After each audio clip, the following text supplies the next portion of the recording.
കൂട്ടുകാർക്കും നല്ലൊരു ദിവസം ആശംസിച്ചുകൊണ്ട് മാമ്പഴത്തിന്റെ പുതിയ വീഡിയോയിലേക്ക് സ്വാഗതം. നമുക്ക് നേരെ ഉണ്ണിമ്മയുടെ അയ്യപ്പസ്വാമിയുടെ ഇന്നത്തെ വിശേഷത്തിലേക്ക് പോയാലോ. ഇന്നത്തെ വിശേഷത്തിൽ കാണിച്ചിരിക്കുന്നത് തമ്പുരുമോള് ഇങ്ങനെ സിറ്റ് ഔട്ടിൽ വന്ന് ഇരിക്കുമായിരുന്നു മനയുടെ. ആ സമയത്താണ് അവിടെ സുഗന്ധി മിറ്റം അടിച്ചുകൊണ്ടിരിക്കുന്നത്. സുഗന്ധി പെട്ടെന്നാണ് തമ്പുരുവിന്റെ അടുത്ത ഫോൺ ഇരിക്കുന്നത് കണ്ടേ. അപ്പൊ തമ്പുരുവിന്റെ ഫോണാണ്. സുഗന്ധി എന്ത് ചെയ്യുവാണ്, അത് പോയി എടുക്കുവാണ്. അത് പോയി എടുത്തു കഴിഞ്ഞിട്ട് അതിനകത്തൊരു പാട്ട് അങ്ങോട്ട് പ്ലേ ചെയ്യുവാണ്. അത് തമ്പുരു പാടിയ പാട്ടായിരുന്നു. തമ്പുരു അവസാനമായിട്ട് പാടിയ പാട്ടാ. ഈ പാട്ട് കേട്ടതും തമ്പുരുവിൽ ഒരു ഞെട്ടലുണ്ടായി. കാരണം ഏറ്റവും കൂടുതൽ തമ്പുരു വെറുക്കുന്ന പാട്ടാണ്. ആ പാട്ട് കേട്ട് കഴിയുമ്പോൾ തമ്പുരുവിന് വല്ലാത്തൊരു വെപ്രാളമൊക്കെ ഉണ്ടാകുന്നേ. തമ്പുരു പെട്ടെന്ന് തപ്പി തടഞ്ഞു വരുവാണ്. വന്ന് സുഗന്ധിയുടെ കയ്യിൽ നിന്ന് ആ ഫോൺ പിടിച്ചു മേടിക്കാനായിട്ട് തുടങ്ങുവാണ്. ഈ സമയത്ത് സുഗന്ധി പറഞ്ഞു, നീ എന്താ കൊച്ചാ കാണിക്കുന്നേ, കയ്യെന്ന് വിടാൻ പറയണം. പക്ഷെ തമ്പുരു വിട്ടില്ല. നീ എന്താ കാണിക്കുന്നത്, എന്റെ ഫോണാ. നിന്റെ ഫോണാന്ന് ആരാ പറഞ്ഞ്, കണ്ണും കാണാത്ത നിനക്കെങ്ങനെ മനസ്സിലായി നിന്റെ ഫോണാന്ന്, ഇതെന്റെ ഫോണാന്ന് പറഞ്ഞുകൊണ്ട് സുഗന്ധി എന്ത് ചെയ്യുവാണ്, തമ്പുരിനോട് ദേഷ്യപ്പെട്ടുകൊണ്ടിരിക്കുകയാണ്. തമ്പുരു പക്ഷെ വിടാൻ കൂട്ടാക്കിയില്ല. അവസാനം സുഗന്ധി പിടിച്ചൊരു തള്ളു കൊടുത്തു. തമ്പുരു നിലത്തേക്ക് വീണു. ഇത് കാഴ്ച കണ്ടോണ്ടാണ് അങ്ങോട്ട് രഘുവും മല്ലികയും ഉണ്ണിമോളും എല്ലാവരും കടന്നു വരുന്നേ. പെട്ടെന്ന് രഘു വന്നിട്ട് നിങ്ങൾ എന്ത് പരിപാടിയെ കാണിച്ചെന്ന് ചോദിക്കുകയാണ്. കണ്ണ് കാണാൻ വയ്യാത്ത എന്റെ മോളെയാണ് പിടിച്ചത് നിങ്ങൾ തള്ളിയിട്ടത്. നിങ്ങൾ എന്ത് പരിപാടിയെന്ന് ചോദിച്ചാൽ ദേഷ്യപ്പെടുകയാണ്. ഈ സമയത്താണ് കാര്യസ്ഥർ അങ്ങോട്ട് വരുന്നത്. കാര്യസ്ഥ ചോദിച്ചു, എന്ത് പറ്റി, ഇവിടെ എന്താ ഒച്ചപ്പാടും ബഹളം, നിങ്ങളെ മോളുണ്ടല്ലോ എന്റെ വയ്യാത്ത കുഞ്ഞിനെ പിടിച്ച് തള്ളിയിട്ടെന്ന് പറയണം. ഇത് കേട്ട് സുഗന്ധി പറഞ്ഞു, അവളെ ഞാൻ തള്ളിയിട്ടെന്നോ, അവൾ എന്റെ അടുത്തേക്ക് പിച്ചാനും മാന്താനും വന്നു, അതുകൊണ്ട് ഞാൻ അവളെ പിടിച്ചങ്ങോട്ട് നീക്കി വിട്ടാന്ന് പറയണം. ഇത് കേട്ട് കഴിഞ്ഞപ്പോ തന്നെ കുറച്ച് കള്ളത്തരം പറയരുത്, നിങ്ങൾ കാണിച്ചെന്താന്ന് ഞാൻ വ്യക്തമായിട്ട് കണ്ട കാര്യമെന്ന് പറയണം. ഓടിപ്പോയി തമ്പൂരിനെ പിടിച്ച് ഏൽപ്പിക്കുവാണ്. തമ്പൂരിന്റെ കണ്ണ് രണ്ടും നിറഞ്ഞൊഴുകി. ഇത് കണ്ടോണ്ട് നിൽക്കാനായിട്ട് രഘുവിനും മല്ലികയ്ക്ക് സാധിച്ചില്ല. മോളെ ചേർത്ത് പിടിച്ചിട്ട് അവര് പൊട്ടിക്കരയുവാണ്. പിന്നീട് കാണിക്കുന്നേ അവര് ഉണ്ണിമോളെയും കൊണ്ട് നേരെ അകത്തേക്ക് പോകണം. ഉണ്ണിമോളും തമ്പുരും ഗിരിദേവനും അവരും എല്ലാരും കൂടി അകത്തേക്ക് ചെല്ലുവാണ്. തേവാരപ്പുരയിലേക്കാ ചെല്ലുന്നേ. അപ്പൊ കിട്ടിയ ലോക്കറ്റിന് പകരം 2 കമ്മല് കിട്ടിയിട്ടുണ്ടായിരുന്നു. ലോക്കറ്റ് കിട്ടി ആ ചേച്ചി അത് കമ്മലാക്കി പണിയിച്ചിട്ടുണ്ടായിരുന്നു. അപ്പൊ ആ കമ്മല് അത് ആ തേവാരപ്പുരയെ കൊണ്ടേ വെക്കുവാണ് നിലവിളക്കിന് മുന്നിൽ. അതിനുശേഷം മല്ലിക പറഞ്ഞു, അതെ, അറിഞ്ഞോ അറിയാതെയോ എന്റെ മോള് ചെയ്തൊരു തെറ്റാണ്, അതിനോട് ചിത്തോ ചെയ്യുന്നത്. ആ ലോക്കറ്റ് കിട്ടിയില്ല, പകരം അതേ സ്വർണം തന്നെയാണിത് കമ്മലി പണിയിച്ചിരിക്കുന്നത്. ഇത് ബ്രഹ്മരക്ഷസെ അങ്ങ് സ്വീകരിക്കണം. എന്നിട്ട് എന്റെ മോളുടെ കാഴ്ചശക്തിയും സംസാരശേഷി ഞങ്ങൾക്ക് തിരിച്ചു തരണം. ഇനിയും ഞങ്ങളെ ശിക്ഷിക്കരുത് എന്ന് പറഞ്ഞ് കരഞ്ഞപേക്ഷിക്കുകയാണ്. കൈകൂപ്പി നിന്ന് പ്രാർത്ഥിക്കുകയാണ് അവിടെ. അങ്ങനെ പ്രാർത്ഥിച്ചതിന് ശേഷം അവരും കൂടി തിരിച്ചു പോരുകയാണ്. ആ സമയത്ത് ആ നിലവിളക്കിന് മുന്നിലിരുന്ന ആ 2 കമ്മലുകൾ അതങ്ങനെ കത്തുവാണ് അവിടെ ഇരുന്നിട്ട്. പക്ഷെ ഇതൊന്നും രഘുവോ മല്ലിക ആരും അറിഞ്ഞിരുന്നില്ല. അങ്ങനെ അവര് പുറത്തേക്ക് വന്ന് നിൽക്കുന്ന സമയത്ത് മല്ലികയുടെ 2 കണ്ണുകളും നിറഞ്ഞൊഴുകുവാണ്. തമ്പുരുമോളെ ചേർത്ത് പിടിക്കുകയാണ്. എന്നിട്ട് പറഞ്ഞു, ആ സ്വർണം തിരിച്ചു കൊടുത്തിട്ടും ഇതുവരെയായിട്ട് എന്താ എന്റെ മോൾക്ക് കാഴ്ചശക്തി സംസാരശേഷി ഒന്നും തിരിച്ചു കിട്ടാത്ത, ഇനി ഞങ്ങൾ എന്ത് പ്രായച്ചിത്തം ചെയ്താലാ എന്റെ മോളുടെ ജീവൻ രക്ഷിക്കാനാവുക എന്ന് പറയാണ്. ഈ സമയത്ത് ഗിരിദേവൻ അങ്ങോട്ട് വരുന്നേ. ഗിരിദേവനും കൂടെ വാവരും ഉണ്ടായിരുന്നു. ഗിരിദേവനോട് ചോദിച്ചു, അല്ല എല്ലാ കാര്യങ്ങളും അറിയാവുന്ന ഗിരിദേവനല്ലേ? ആ അമ്മ അങ്ങനെയാണ് ക്ഷേത്രത്തിൽ വെച്ച് ഞങ്ങളോട് പറഞ്ഞേ. ദൈവത്തിന് സമാനമായ ദൈവത്തെ പോലെ തന്നെയാണ് എല്ലാവരും ഗിരിദേവനെ കാണുന്നതെന്ന് പറഞ്ഞേ. അപ്പൊ ഗിരിദേവന് ഒരു പരിഹാരം കാണാൻ പറ്റില്ലേ? എന്റെ മോളുടെ അവസ്ഥ കണ്ടോ? ആ സ്വർണം തിരിച്ചു കൊടുത്തിട്ടും എന്റെ മോൾക്ക് ഇതുവരെ ആയിട്ട് ഒരു മാറ്റം ഉണ്ടായിട്ടില്ല. ഇനി ഞങ്ങൾ എന്ത് ചെയ്യണം, ഞങ്ങൾക്ക് എന്ത് ചെയ്യണം എന്നൊന്ന് പറഞ്ഞതാ ഗിരിദേവ എന്ന് പറയാണ്. ഇത് കേട്ട് കഴിഞ്ഞപ്പോ ഗിരിദേവൻ പറഞ്ഞു, 2 ദിവസത്തോടെ സമയമുണ്ടല്ലോ, ആ 2 ദിവസത്തിനുള്ളിൽ നമുക്ക് എന്തേലും ചെയ്യാന്ന് പറയണം. 2 ദിവസമോ? അതെന്താ ഗിരിദേവ അങ്ങനെ പറഞ്ഞേ? 2 ദിവസത്തിന്റെ കണക്ക് ഞങ്ങൾക്കൊന്നും മനസ്സിലാവുന്നില്ലെന്ന് പറയണം. ഗിരിദേവൻ ഒരു നിമിഷം ഒന്ന് നിശബ്ദനായി. ഈ സമയം വാവര് പറഞ്ഞു, ഇനിയിപ്പം അതിനെക്കുറിച്ച് പറയാതെ എന്നിട്ട് കാര്യമില്ല ഗിരിദേവ, സത്യങ്ങൾ എപ്പോഴാണെങ്കിലും ഇവരെ അറിയേണ്ടതല്ലേ, ഇവരോട് സത്യങ്ങളൊക്കെ തുറന്നു പറഞ്ഞോളാൻ പറയണം. പെട്ടെന്ന് ഗിരിദേവൻ പറഞ്ഞു, 2 ദിവസം എന്ന് പറഞ്ഞാൽ 1 വർഷം ആറായി ബ്രഹ്മരക്ഷസ് വന്നിട്ട്. 1 വർഷം ആകുമ്പോൾ തിരിച്ചു പോകണം.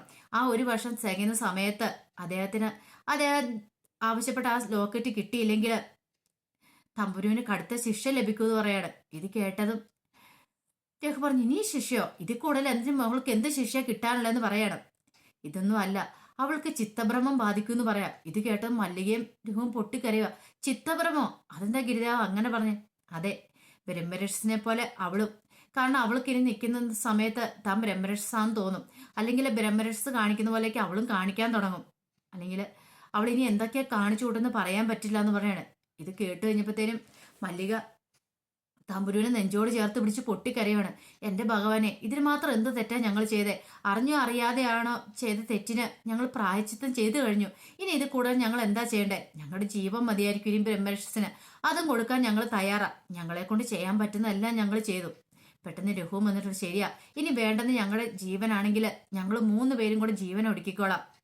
അതാ ബ്രഹ്മരക്ഷസിന് വേണ്ടെങ്കിൽ അങ്ങനെ ചെയ്തോളാന്ന് പറയാം. ഇത് കേട്ട് കഴിഞ്ഞപ്പോൾ ഗിരിജ പറഞ്ഞു, അതൊരിക്കലും പാടില്ല.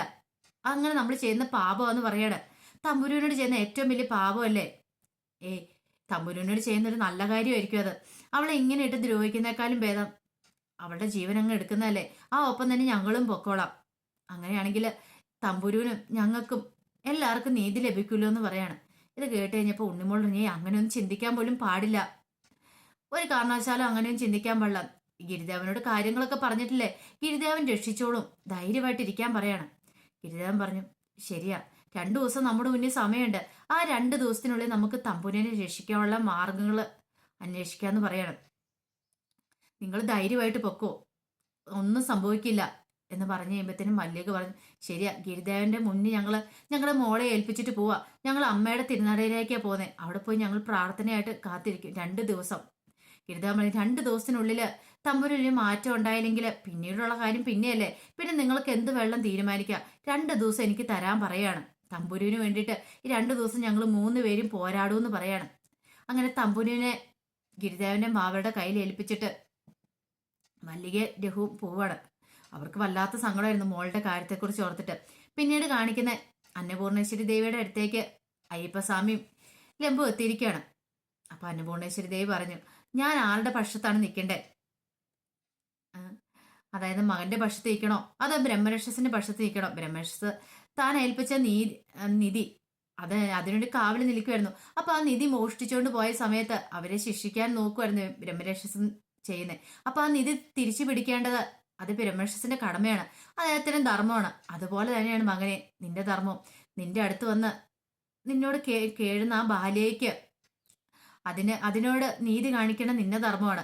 ഇപ്പൊ ആരുടെ പക്ഷത്താണ് നിൽക്കണ്ടേ? അതുകൊണ്ട് ഞാൻ ആരുടെ പക്ഷത്ത് നിൽക്കില്ലെന്ന് പറയണം. 2 പക്ഷത്തും ധർമ്മമുണ്ട്, അതുകൊണ്ട് എനിക്ക് ഒരു പക്ഷത്തും നിൽക്കാൻ സാധ്യതയില്ലെന്ന് പറയാണ്. ഇത് കേട്ട് കഴിഞ്ഞപ്പോഴത്തേല് ലംബു പറഞ്ഞു, ഗിരിദേവൻ കേട്ടില്ലേ, അമ്മ പറഞ്ഞ കാര്യങ്ങൾ കേട്ടില്ലേ? അമ്മ ആരുടെ പക്ഷത്ത് നിൽക്കില്ലെന്നാ പറഞ്ഞേ. ഇത് കേട്ടപ്പോ അയ്യപ്പസ്വാമി പറഞ്ഞു, അത് കുഴപ്പമില്ല, പക്ഷെ ഞാൻ ബ്രഹ്മരക്ഷസിനോട് പോരാടാൻ തന്നെ തീരുമാനിച്ചു. അതിന് അമ്മയുടെ അനുഗ്രഹവും ഏട്ടന്റെ അനുഗ്രഹവും എനിക്ക് ഉണ്ടാവണമെന്ന് പറയാണ്. ഇത് കേട്ടപ്പം അന്നപൂർണേശ്വരി ദേവിച്ചു, അല്ല, എന്താ ഉദ്ദേശിച്ചത്? യുദ്ധമോ? എന്ത് യുദ്ധം ഉദ്ദേശിച്ചേ? അല്ല, വേറൊരു രീതിയിലുള്ള യുദ്ധമല്ല, അതായത് ചോര പുരണ്ടുള്ള യുദ്ധത്തിന്റെ കാര്യമല്ല ഞാൻ ഉദ്ദേശിച്ചേ. ബ്രഹ്മരക്ഷസ് നല്ല അറിവുള്ള ആളാണ്. അപ്പം എല്ലാ കാര്യത്തെക്കുറിച്ചും നല്ല അറിവുണ്ട്. അപ്പൊ അങ്ങനെ ഞാൻ പോരാടാനാണ് തീരുമാനിച്ചിരിക്കുന്നത്. ബ്രഹ്മരക്ഷസിനെ അറിവിന്റെ കാര്യത്തിൽ ഞാൻ പോരാടി തോൽപ്പിക്കാൻ ഞാൻ തീരുമാനിച്ചിരിക്കുന്നു. ബ്രഹ്മരക്ഷസിനെ ഉത്തരം മുട്ടിക്കാൻ പറ്റുകയാണെങ്കിൽ എനിക്ക് തമ്പുരുമോളെ രക്ഷിക്കാൻ പറ്റും.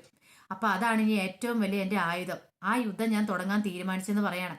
ഇത് കേട്ട് കഴിഞ്ഞപ്പം അന്നപൂർണേശ്വരി ദേവി പറഞ്ഞു, എന്റെ അനുഗ്രഹം എപ്പോഴും നിന്നോടൊപ്പം ഉണ്ടാവും, ധൈര്യമായിട്ട് പോയി വരാൻ പറയാണ്. പിന്നീട് കാണിക്കുന്ന ഗിരിദേവനും ഉണ്ണിമോളും ബാബനും കൂടെ നിൽക്കണം. അപ്പൊ ഉണ്ണിമോള് പായസം ഉണ്ടാക്കിക്കൊണ്ടിരിക്കുകയാണ്. അപ്പൊ ഗിരിദേവൻ ചോദിച്ചത്, ആർക്കുള്ള പായസോ? ഇതേ ആ അപ്പൂപ്പനുള്ള പായസോ. കഴിഞ്ഞ ദിവസം ഗിരിദേവൻ പറഞ്ഞു, ഞാൻ അപ്പൂപ്പന് പായസം കൊണ്ട് കൊടുത്തില്ലേ, അപ്പൂപ്പൻ അത് കുടിച്ചു, പക്ഷെ ഞാൻ കുടിക്കുന്ന കണ്ടില്ല. കുറച്ച് കഴിഞ്ഞ് നോക്കിയപ്പോ ആ മൊന്ത കാലിയായിരുന്നു പറയണേ. ബാബര് പറഞ്ഞു, ചിലര് അങ്ങനെയാ, നമ്മൾ കുടിക്കുന്നൊന്നും കാണില്ല, പക്ഷെ അവരൊക്കെ അത് ഇഷ്ടപ്പെട്ടിട്ടുണ്ടെങ്കിൽ അവരിന്ന് മൊത്തം കുടിക്കും. നിങ്ങളോടൊപ്പം പറഞ്ഞു, അതുകൊണ്ട് ഞാൻ ഉണ്ടാക്കുവാന്ന് പറയാണ്. അപ്പൂപ്പനുള്ള പായസം ഉണ്ടാക്കുവാന്ന് പറയാണ്. ഈ സമയത്താണ് തമ്പുരു അങ്ങോട്ട് വരുന്നത്. തമ്പുരു അങ്ങോട്ട് വന്ന സമയത്ത് തമ്പുരു വാതിപ്പിടിയെ തട്ടിയടിച്ച് നിലത്ത് വീഴുവാണ്. ഉണ്ണിമോൾ ഈ കാഴ്ച കൊണ്ട് ഓടിപ്പോയി തമ്പുരുവിനെ കയ്യെ പിടിച്ച് എഴുന്നേപ്പിക്കുക. എന്തിനാ തമ്പുരു ഇങ്ങോട്ട് വന്നേ? നിനക്ക് കണ്ണ് കാണാൻ പറ്റുന്ന അറിയില്ലേ, പിന്നെ നീ എന്തിനാ ഇങ്ങോട്ട് വന്നേന്ന് ചോദിക്കാണ്. ഇതേട്ടപ്പോ ഗിരിദേവൻ പറഞ്ഞു, തമ്പുരുവിന് അവിടെ ഇരിക്കാൻ പേടിയുണ്ടായിരിക്കും, അതുകൊണ്ടായിരിക്കും എന്ന് പറയാം. എന്തിനാ പേടിക്കണേ? നമ്മളെല്ലാവരും ഇവിടെ ഇല്ലേ, ഗിരിദേവനുണ്ട്, വാവനുണ്ട്, ഞാനുണ്ട്, പിന്നെ തമ്പുരു എന്തിനാ പേടിക്കണേ? തമ്പുരുവിന് ഒരു ആപത്ത് സംഭവിക്കില്ല. ഗിരിദേവനും ഞാനും എല്ലാവരും കാക്കും. പോരാത്തേന് അന്നപൂർണേശ്വരി ദേവിയുണ്ട് കാവലിനായിട്ട്, അതുകൊണ്ട് തമ്പുരു ഒന്നുകൊണ്ട് പേടിക്കണ്ടെന്ന് പറയാണ്. ഇത് കേട്ട് കഴിഞ്ഞപ്പോ ഗിരിദേവൻ വാവരെ നോക്കുവാണ്. അപ്പൊ അതിന്റെ വിശേഷങ്ങളൊക്കെ നമ്മളിന്ന് കണ്ടത്. ഇനിയിപ്പൊ നമ്മൾ കാണാൻ പോകുന്ന ബ്രഹ്മരക്ഷസുമായിട്ടുള്ളൊരു യുദ്ധമായിരിക്കും. അപ്പൊ അതിനുവേണ്ടി നമുക്ക് എല്ലാവർക്കും കാത്തിരിക്കാം കേട്ടോ. ആദ്യമായിട്ട് കാണുന്നവരാണെങ്കിൽ വീഡിയോ ഇഷ്ടപ്പെട്ട ചാനലും സബ്സ്ക്രൈബ് ചെയ്യാൻ മറക്കരുതേ. അതോടൊപ്പം തന്നെ കണ്ടുകൊണ്ടിരിക്കുന്ന എല്ലാവരുടെ സപ്പോർട്ടിലേക്കും തുടർന്നും പ്രതീക്ഷിച്ചുകൊണ്ട് എല്ലാവർക്കും ഒരിക്കൽ കൂടി നല്ലൊരു ദിവസം ആശംസിച്ചുകൊണ്ട് നിർത്തുന്നു. നന്ദി.